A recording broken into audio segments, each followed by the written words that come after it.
May I begin with you, Mr. Prager?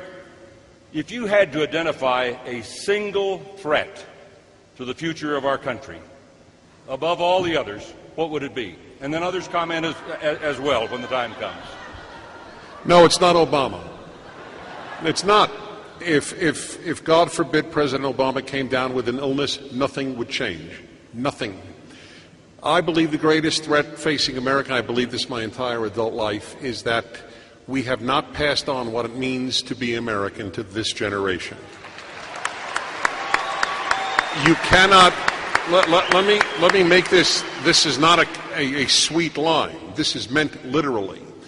A society does not survive if it does not have a reason to survive. That's true for individuals. Where there is a why, there is a how. I hate to tell you who said it, Nietzsche, but nevertheless, it remains true. We have lost the why. The greatest generation did not teach my generation what Americanism is. It's not its fault. It wasn't taught. This goes back 100 years to John Dewey, to the importation of European professors, to our universities, to a whole host of issues. The average American who deeply loves this country and even has conservative values cannot articulate what those values are. It is no one's fault, but that is the greatest threat.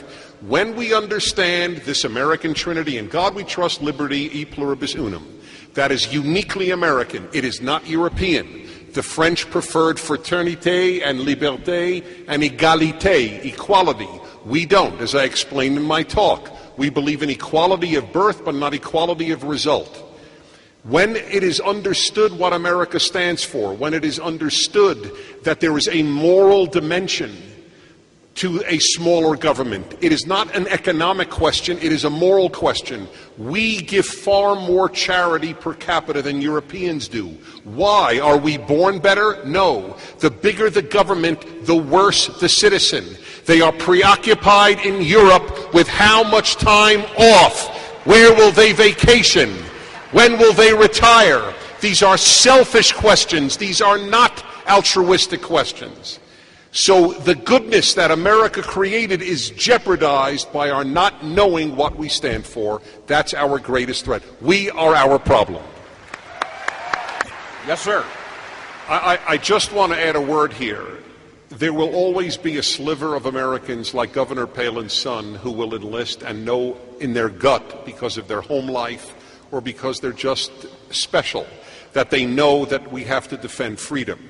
But the very fact that the United States of America is about to confirm to the U.S. Supreme Court a woman who banned the military from her campus gives you an idea of how deep this problem is.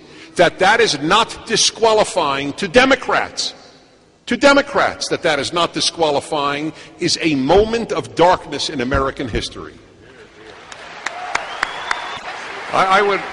obviously, I've been completely in agreement with the governor and my colleague. I would just add that I have never said this, so I have good credentials to say this now, because it's common for commentators to say every election, this is the most important election in American history or in our time.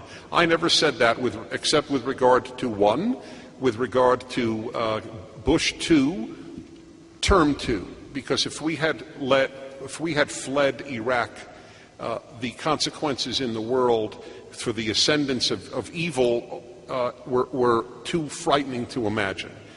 So I've only said this once before, and it was a presidential election. This is not a presidential election and is the most important in modern American history this November. This November is a referendum on what we want America to be. It is nothing short of that. And there is one party that stands for America's values, and it has nothing to do with patriotism, and I'm not attacking patriotic fervor or love of America. It has nothing to do with that. You can love America and be an awful American. You could love your children and be an awful parent. Okay? These things have to be spelled out to the left because they like to distort everything that we say. So the issue is not, are you a wonderful, wonderful person or love America? The issue is you have different values than America was founded on. And this is a referendum this November. That is why you must work your tails off, as we are working our tails off. If we do not change both houses, we lose. That is how important it is. Let me close this portion of our program by calling on each of our speakers in the same order as they were introduced to begin, beginning with Dennis Prager. Dennis. Okay.